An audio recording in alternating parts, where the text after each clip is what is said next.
Hello again, everybody, and welcome to episode 2 of Dusk Till Dawn, the podcast of the Dawn Network. Now, in the last episode, we spoke with Sam Derrick, a co-chair of the Dawn Network, and we dived into the disabilities she faces in her life. However, today's episode is going to be all out infertility with our lovely guest, Hortense Thorpe. How are we, Hortense? I'm very good. Thank you, Edward.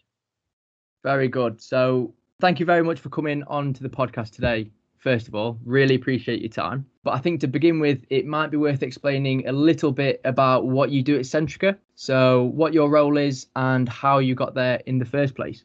Well, first of all, thank you for having me as your second guest on the podcast, and good luck with the podcast in the future. My name is Hortense Thorpe, and I am currently a business partner in procurement. And I look after the British Gas technology, customer, and sales and marketing teams. So I've been in this role since March of last year. And I actually have been working for Centrica for about 13 years now. My role is very much looking after a roadmap of activities within third parties and building a strategy for building partnerships with our suppliers. Is procurement a role that you've always wanted to go into then? Yes, I actually started my career and my studies were focusing on purchasing. I did a business school back in France, where I'm from. And I focus on purchasing and procurement within the B2B industry. I started my career as a buyer in the automotive industry. And then I kind of moved away from procurement a little bit and did more of sales and marketing and sort of project management type of role. And then I joined Centrica as a business analyst around customer information management, customer quality, customer data quality, and things like that. As part of my career within Centrica, I started more looking after data, and I even program managed the data lake. Only moved gradually back to procurement through different opportunities. We had an offshore team within our department, and I started looking after the contract and the supplier relationship. And that kind of led me nicely back into procurement when I joined the BP role earlier last year. Fantastic. So would you ever see the rest of your career going back into your sales and marketing? Or no, I think actually, this is really where I needed to be. And it was good to do other things and see other roles, other smaller organizations, and other activities. But I really enjoy working within procurement, especially as a business partner. It's quite a strategic role, and you get to work on long-term roadmaps and a high-level view of what are the challenges and what we need to deliver with third parties to achieve our targets as a business and align with making sure everyone is aligned to deliver the same outcome. So yeah, it's really interesting. Brilliant. It does sound super interesting, but thanks for giving me a brief overview of what you do. I suppose diving straight into the topic of today's episode, infertility, the first question I've got to ask is, why have you decided to talk about this topic today? Well, Edward, actually, not everyone knows and understands the impacts that fertility can have on a man or a woman at work. Not everyone knows that actually infertility is actually a disability according to the World Health Organization. It's actually a hidden disability because it's impossible to know whether a colleague or an employee is affected unless they actually directly tell you or maybe give hints of what they're going through. So sometimes people don't even know themselves that they are infertile until quite late in their life, i.e. at the point where actually they've started trying to conceive and realizing it's not working, something's not happening. And so it's usually when you start building a family, that's where things start to get hard. And that's what happened to me actually a few years back. I focused on my career and traveling, and my studies were quite long, so I started my career quite late in my life. But I only sort of settled down in my late 30s, and that meant that we didn't try conceiving until then. And so basically, when you realize that it's not happening, that there's something wrong, that's when kind of everything starts collapsing on you, and you realize the outcome you were wishing for may not happen in the same way that you thought. Yeah, so I think it's important to talk about it so that people earlier in their life actually make sure that everything's okay, that they go and have themselves tested earlier on, so that they have all the chances of building a family later on when they're ready for it. Yeah, it's really important to talk about it. I think even in work, it may be a taboo subject, something quite difficult to approach in a work conversation, but actually opening up, being honest about what's going on in your life can really go a long way in making sure that everyone helps you in the way that you need. So that's why I've started a fertility network kind of thing within Centrica, because when it happened to me, it all of a sudden caused a lot of impact on my work. And I think that's really important to make sure that every employee within Centrica and every organization in the world, has a chance of building their career as well as a family when they want it. Definitely. I think it's super important, like you said, to spread awareness on the topic, and it shouldn't be a taboo subject within the workplace environment. And I think that's where networks like the Dawn Network or your fertility network really help in sort of allowing a safer place for people to feel more comfortable in talking about infertility as a topic that they'd like to discuss with others. I suppose the one question I've got off the back of that, Hortense, is you mentioned it being for a lot of people something that they discover later in their life when they are trying to conceive. So just for people out there who haven't really dived into the topic of infertility that much, is it completely biological in nature in which an individual is sort of born infertile, or can it occur during someone's lifetime as well? Yeah, well, it's a really good question actually, because there are multiple factors to someone's infertility. In general, a lot of the cases, and I think the number one cause for infertility is actually stress, and the impact that stress has on someone's hormones, and how your body basically protects itself from stress by releasing hormones that then are or focusing all the organs on what's really important. And sort of creating a baby is a second activity that the body won't focus on whilst it's trying to sort of survive. And so stress is quite a big one. Obviously, you have biological issues and sort of genetic things that will stop you. But in my case, it was actually food poisoning that kind of started it all. A long, long time ago, about 11 years ago, I had really bad food poisoning that kind of led to other things. I almost lost a kidney. I got blocked ureter, and for months and months and months, I was in a lot of pain, and I had a catheter put in. I was constantly on antibiotics for a couple of years. And eventually, after a year, within the first year of having those issues, and after the food poisoning, I actually had to have a major operation on my abdomen, which caused a lot of scar tissue. So without going into a lot of the detail, but basically my ovaries weren't able to really host a baby anymore. And so I didn't know that, though. I didn't know that was going to be a consequence 10 years later on. Or less than that even. So when we started trying to conceive and it wasn't working, I was sort of taken to hospital and for further investigations. And I had a surgery done, and they realized actually, you know what, you won't be able to even do IVF until you have further surgery to prepare your ovaries for it. So that was quite an announcement to receive. It landed on me really badly. And knowing that not only I couldn't conceive naturally, but also I was going to have to go through a lot of pain, and months before we could even start considering alternative treatments. That was difficult. Obviously, a lot of depression and things like that, during those initial months, and also the pain of having to go through really, really horrible surgeries to get it done. But then eventually you start it, and then the stress of all the IVF cycles and all of that is quite something to have to go through. I think all in all, My advice would be, if you can make sure everything's okay, lead a healthy lifestyle. And, you hear that for many reasons. We should try and be healthy and, do a lot of sports, eat your veg, your 5 days, etc.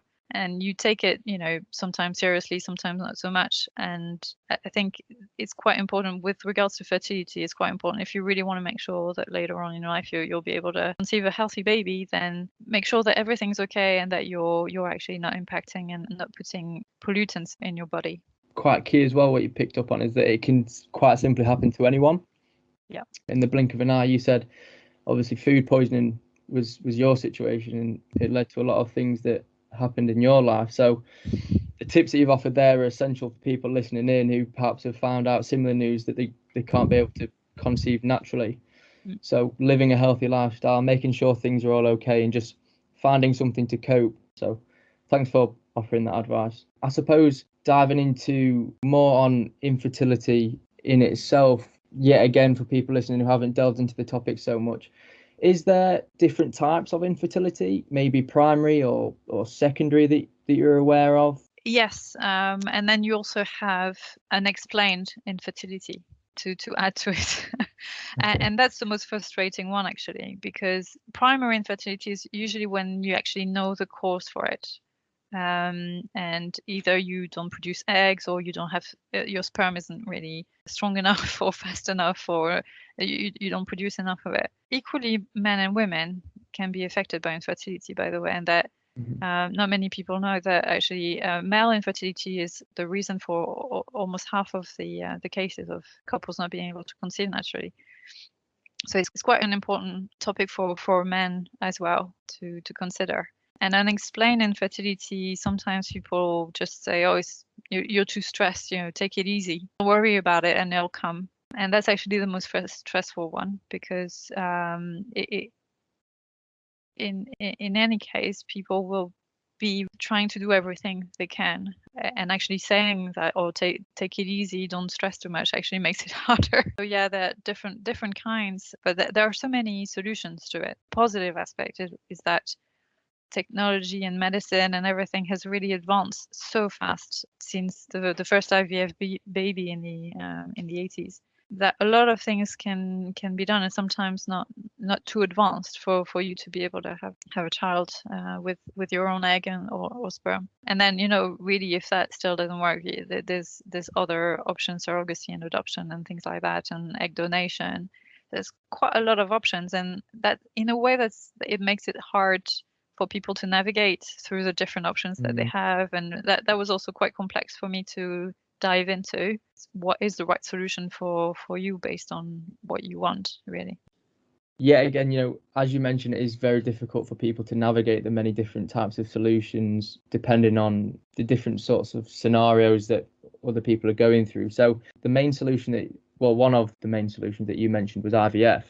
Mm-hmm. For someone who perhaps wanted to go into that solution, and like you said, it was difficult to navigate, could you provide some tips of how to get started in that process?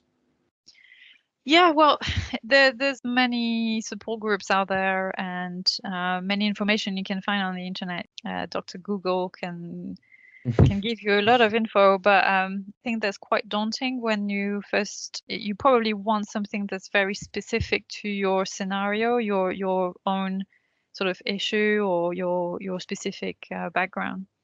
And because otherwise, you could very easily, a bit like me, I thought not only I had the problem with ovaries and everything, but also potentially also unexplained infertility, where you don't really know why it's not really happening. And so you start looking online for solutions, and there are so many unproven, untested things out there, like eating pineapple for you. So what's really important is to go for trusted advice and someone that you can really be assured that will give you the right treatment, and something that's actually proven to work, and you're not wasting your money on it. A professor in London that was renowned, a consultant that is meant to be someone really excellent and very successful in his work, But you can also find organizations a bit like we've started partnering with a company called Fertifa, and they can really look at your case and advise what are the relevant treatments for you and things that that are best suited to your situation, really. To an extent, it may help, but that's not necessarily going to be the thing that really makes it. So I would recommend those kinds of approach rather than just looking for any information out there, because it's going to be very overwhelming really quickly. And then finally, I would say also there are organizations that are really good, such as the Fertility Network UK, where you can find a lot of really helpful information. Fantastic. I suppose, one of the massive benefits of having, like you say, Dr. Google is searching up those different sort of reliable hotspots of information, if you like, to guide your way through. So going from a personal scale then, it'd almost be ideal and helpful to almost scale it up to a business environment. Mm-hmm. Do you think anything more could be done at Centrica regarding infertility? Well, I think within Centrica, we already do quite a lot compared to some organizations, and we haven't talked in details about it, but you may be aware that we have a fertility group that I've created a couple of years ago. And so through the fertility group and with the Centrica policies, there's already quite a lot available for people. For example, there is 5 IVF paid leave days that you can benefit from. And that's on your annual, that's the allocation for your annual paid leave, which you can utilize to go to treatments and everything. And also we have a flexible working policy. So technically, depending on your role, obviously, if you're not stuck to your desk or to your phone answering customers' queries, usually you could also have a flexible working day that can enable you to appointments and treatments, etc., without impacting your work too much. So for example, in my situation, I actually never had a better career than when I was going through IVF, because my manager was very understanding and really fully trusted me to deliver my job. And I even won a few work awards during that period. So it goes to show that it can be done, And I would go to the clinic, for example, with my laptop, and I would do, a meeting. I'd found like a really nice quiet corner within the clinic under a staircase, where there was actually a nice desk and chair, and I would have meetings there whilst I was waiting for my appointment or the results from a test or whatever. So there's really a lot that is existing here that enables us to be able to go through reproductive health treatments while still be 100% at work and feeling supported and trusted by your manager. Yeah, it's really good to know that Centrica offers a supportive network regarding infertility. You mentioned the Fertility Network, the flexible working days, the employee assistance program. So it's really nice to hear working for an organisation that offers such supportive guidance, I suppose. Yep. So I suppose differing to Centrica, is there any other organisations which may have done different things that we could perhaps go into? Yeah, well, in the work that I do externally to Centrica around fertility, I've actually set up a steering committee called the Workplace Fertility Community. We've partnered with other organizations, so I can see what else is out there, receiving feedback from the Fertility Network UK and other organizations. You can see that some companies offer more IVF paid leave. They even pay for egg freezing or IVF treatments and things like that. So there's definitely more and better things out there. But I think it's something that we can just strive to maybe achieve one day. But until then, there's also, I think for me, one thing that I'm really jealous about is that in the US, for example, insurance companies cover for fertility treatments and adoption or other types of treatment, things like that. So basically, depending on where you live, you can benefit from different things.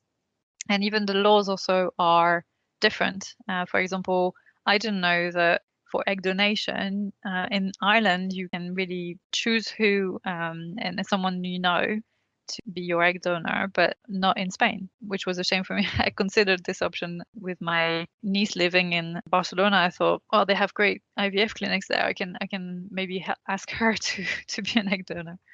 But that wouldn't be possible because you have to be anonymous there. Depending on the laws and everything, I think it's really important that we seek more that we could be doing to support employees, and then depending on what really they want and what they need, we should sort of gradually improve it. But at the moment, I'm working with the HR teams and the diversity and inclusion team to improve existing policies. For example, we're looking at bereavement policy to include miscarriages, things like that we don't always think about, but actually losing a baby before they're born is, as painful and as tragic. And sometimes people are affected and think, they may not have the level of support that they should be getting in that situation. We could also potentially make the wording of the policy more accessible to everybody. For example, the IVF paid leave is really very restrictive because technically it should not be called IVF. I didn't actually do IVF. I call it IVF because that's what people know. It's a term that people recognize. But actually I did ICSI, which is, I won't go into the details of what the acronym means or anything, but it's just a different kind with a specific treatment, but it's very similar. It's just with added sort of treatment on it. Ideally, we should call the leave reproductive health leave, and anything within the policy should be worded in a way that anyone, any couple or individual could benefit from those policies and those leave and all we have to offer. Because at the moment it's focused on the woman benefit from it, but it's really important that both persons are there, and even if it's in a heterosexual couple, so it feels like only the woman can. The husband is very very important in the process. They also have to participate at some point, but really even just to support is really important. And sometimes for some treatments you have to be there together because you can't go home by yourself. You have to be driven home and everything when you've had to be put under with anesthetics and stuff like that. So it's really important that we think of all of that when we build the policy and when we update it next, in order to make it more inclusive, and so that managers can really understand how they best support their employees and what's available for them.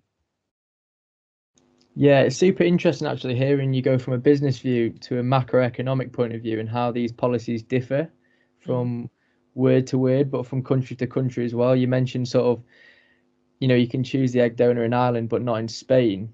Is there any other sort of legislation or regulation in place in specific countries that you'd want to go into as well?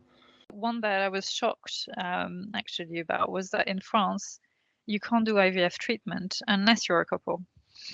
And that's actually really been shocked in a bad way, obviously. So yeah, we wouldn't want to go down that route. So a friend of mine, who's one of my really good friends in France, wanted to have that option, do egg freezing, etc. But she's single. She really, really wants a baby of her own, but she can't because it's not allowed. So that's really, really tricky sometimes. And I feel privileged to be here in the UK and working for Centrica and be supported in everything that I've done around fertility, whether for my personal reproductive health treatments or as part of the fertility group.